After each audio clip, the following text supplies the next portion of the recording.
भारत के मुख्य न्यायाधीश श्रीमान डी.वाई. चंद्रचूड़ जी, केंद्रीय कानून मंत्री मेरे साथी श्री अर्जुन राम मेघवाल जी, यूके के Lord chancellor mister Alex shock, attorney general, solicitor general, supreme court के अन्य सभी माननीय जजिस, बार काउंसिल के चेयरमैन और सदस्य, विभिन्न देशों से आए हुए प्रतिनिधिगण, राज्यों से आए प्रतिनिधिगण, देवी और सज्जनों, दुनिया भर की लीगल फ्रेटर्निटी के दिग्गज लोगों को मिलना, उनके दर्शन करना, ये मेरे लिए एक सुखद अनुभव है।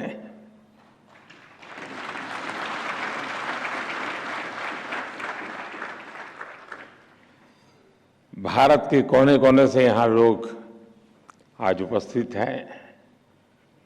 इस कॉन्फ्रेंस के लिए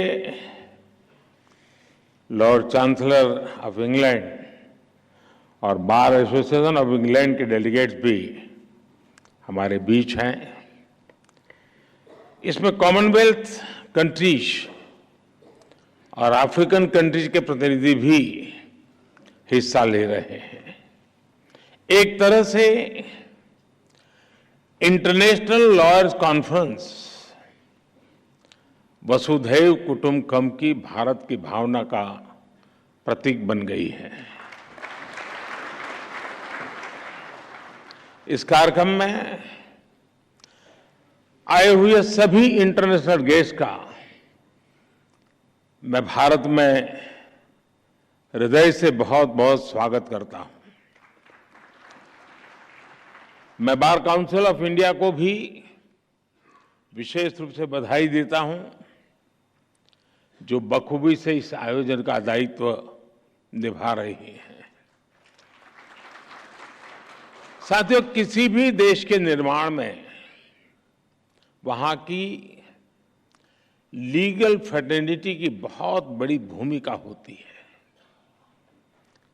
भारत में वर्षों से जुडिशरी और बार भारत की न्याय व्यवस्था के संरक्षक रहे हैं। हमारे जो विदेशी मेहमान यहां हैं, उन्हें मैं एक बात खास तौर पर बताना चाहता हूं। कुछ ही समय पहले भारत ने अपनी आजादी के 75 साल पूरे किए हैं और आजादी की इस लड़ाई में लीगल प्रोफेशनल्स की बहुत बड़ी भूमिका रही है।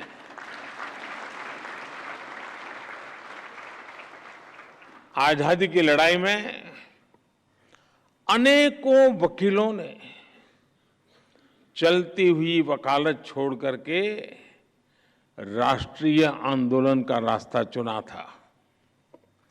हमारे पूज्य राष्ट्रपिता महात्मा गांधी, हमारे संविधान के मुख्य शिल्पी बाबा साहब आम्बेडकर, देश के पहले राष्ट्रपति डॉक्टर राजेंद्र प्रसाद, देश के पहले प्रधानमंत्री पंडित जवाहरलाल नेहरू, देश के पहले गृह मंत्री सरदार वल्लभ भाई पटेल, आजादी के समय देश को दिशा देने वाले लोकमान्य तिलक हो, वीर सावरकर हो, ऐसे अनेक महान व्यक्तित्व भी वकील ही थे।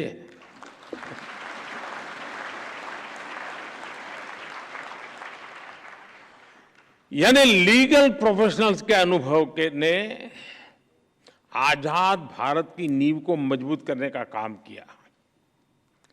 और आज जब भारत के प्रति विश्व का जो भरोसा बढ़ रहा है, उसमें भी भारत की निष्पक्ष स्वतंत्र न्याय व्यवस्था की बड़ी भूमिका है।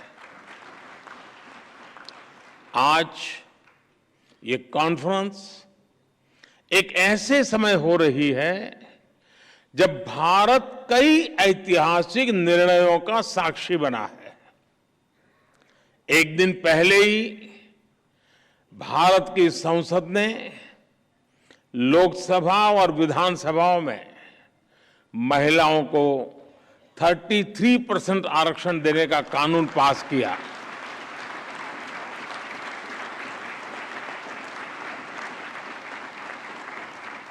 नारी शक्ति वंदन कानून भारत में विमेन लेड डेवलपमेंट की नई दिशा देगा, नई ऊर्जा देगा। कुछ ही दिनों पहले ही G20 के ऐतिहासिक आयोजन में दुनिया ने हमारी डेमोक्रेसी, हमारी डेमोग्राफी और हमारी डिप्लोमेसी की झलक भी देखी। एक महीने पहले आज के ही दिन भारत चंद्रमा के साउथ पोल के समीप पहुंचने वाला दुनिया का पहला देश बन गया था। ऐसी अनेक उपलब्धियों के आत्मविश्वास से भरा भारत आज 2047 तक विकसित होने के लक्ष्य के लिए मेहनत कर रहा है और निश्चित तौर पर इस लक्ष्य की प्राप्ति के लिए भारत को एक मजबूत, निष्पक्ष, स्वतंत्र न्यायिक व्यवस्था का आधार चाहिए। मुझे विश्वास है इंटरनेशनल लॉयर्स कॉन्फ्रेंस इस दिशा में भारत के लिए बहुत ही उपयोगी साबित होगा। मैं आशा करता हूं कि इस कॉन्फ्रेंस के दौरान सभी देश एक दूसरे की बेस्ट प्रैक्टिसेस से काफी कुछ सीख सकेंगे। फ्रेंड्स, 21वीं सदी में आज हम एक ऐसी दुनिया में रह रहे हैं जो डीपली कनेक्टेड है। हर लीगल माइंड या इंस्टीट्यूशन अपने ज्यूरिडिक्शन को लेकर बहुत सचेत है, लेकिन ऐसी कई ताकतें हैं जिनके खिलाफ हम लड़ रहे हैं। वो बॉर्डर्स या ज्यूरिडिक्शंस की परवाह नहीं करती। और जब खतरे ग्लोबल है तो उनसे निपटने का तरीका भी ग्लोबल होना चाहिए। साइबर टेररिज्म हो, मनी लॉन्ड्रिंग हो, आर्टिफिशियल इंटेलिजेंस हो और इसके दुरुपयोग की भरपूर संभावनाएं हो, ऐसे अनेक मुद्दों पर सहयोग के लिए ग्लोबल फ्रेमवर्क तैयार करना सिर्फ किसी शासन या सरकार से जुड़ा मामला नहीं है। इसके लिए अलग अलग देशों के लीगल फ्रेमवर्क को भी एक दूसरे से जुड़ना होगा। जैसे हम एयर ट्रैफिक कंट्रोल के लिए मिलकर काम करते हैं। कोई देश ये नहीं कहता तुम्हारा कानून तुम्हारे यहां, मेरा कानून मेरे यहां। जी नहीं, फिर किसी का जहाज उतरेगा ही नहीं। हर कोई common rules and regulations, protocols का पालन करता है। उसी तरह हमें अलग अलग डोमेन में ग्लोबल फ्रेमवर्क तैयार करना ही पड़ेगा। इंटरनेशनल लॉयर्स कॉन्फ्रेंस इस दिशा में अवश्य मंथन करना चाहिए, दुनिया को नई दिशा देनी चाहिए। साथियों, एक अहम विषय ऑल्टरनेट डिस्प्यूट रिजोल्यूशन एडीआर का है। तुषार जी ने इसका काफी वर्णन भी किया। कॉमर्शियल ट्रांजैक्शन की बढ़ती कॉम्प्लेक्सिटी के साथ दुनिया भर में एडीआर का चलन भी तेजी से बढ़ा है। मुझे बताया गया है इस कॉन्फ्रेंस में इस विषय पर भी विस्तार से बात होने वाली है। भारत में तो सदियों से पंचायत के जरिए विवादों के निपटारे की व्यवस्था रही है, हमारे संस्कार में रहा है। इस इनफॉर्मल व्यवस्था को एक व्यवस्थित रूप देने के लिए भी भारत सरकार ने मीडिएशन एक्ट बनाया है। भारत में लोक अदालत की व्यवस्था भी विवादों को हल करने की दिशा में बड़ा माध्यम है। और मुझे याद है, मैं जब गुजरात में था तो एवरेज एक मामला का न्याय होने तक सिर्फ 35 पैसे का खर्च होता था, 35 पैसे। यानी ये व्यवस्था हमारे देश में होती है। पिछले 6 साल में करीब 7 लाख केसेस को लोक अदालतों में सुलझाया गया है। साथियों, जस्टिस डिलीवरी का एक और बड़ा पहलू है जिसकी चर्चा बहुत कम हो पाती है, वो है भाषा और कानून की सरलता। अब हम भारत सरकार में भी सोच रहे हैं कि कानून 2 प्रकार से प्रस्तुत किए जाए।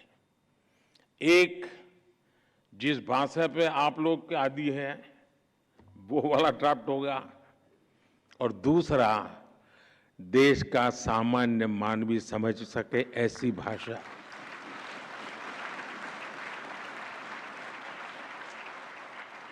उसको कानून भी अपना लगना चाहिए। हम कोशिश कर रहे हैं, मुझे भी सिस्टम भी उसी ढांचे में पली बड़ी है तो उसको बाहर निकालते निकालते, लेकिन हो सकता है कि अभी मुझे काफी काम है, मेरे पास समय भी बहुत है, तो मैं करता रहूंगा।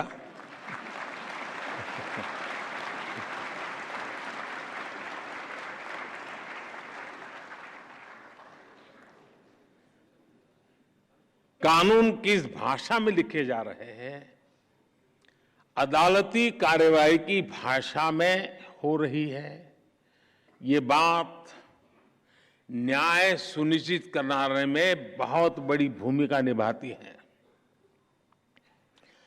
पहले किसी भी लॉ के ड्राफ्टिंग बहुत कॉम्प्लेक्स होती थी। सरकार के तौर पर अब हम भारत में नए कानून, जैसा मैंने आपको कहा, 2 प्रकार से, और जितना ज्यादा हम सरल बना सके और हो सके उतना भारतीय भाषाओं में उपलब्ध करा सके, उस दिशा में हम बहुत सिंसियरली प्रयास कर रहे हैं। डेटा प्रोटेक्शन लॉ आपने देखा होगा, उसमें ये सिंप्लीफिकेशन का हमने एक पहली शुरुआत की है, और मैं पक्का मानता हूं कि सामान्य व्यक्ति को उस परिभाषा से सुविधा रहेगी। भारत की न्याय व्यवस्था में मैं समझता हूं ये एक बहुत बड़ा परिवर्तन हुआ है, और मैं चंद्रचूड़ जी का पब्लिकली मैंने एक बार अभिनंदन किया था, क्योंकि उन्होंने कहा कि अब कोर्ट जजमेंट का ऑपरेटिव पार्ट जो लिटिगेंट है उसकी भाषा में हम उपलब्ध कराएंगे। देखिए, इतने से काम में 75 साल लग गए, और ऐसे के लिए, इसके लिए भी मुझे आना पड़ा।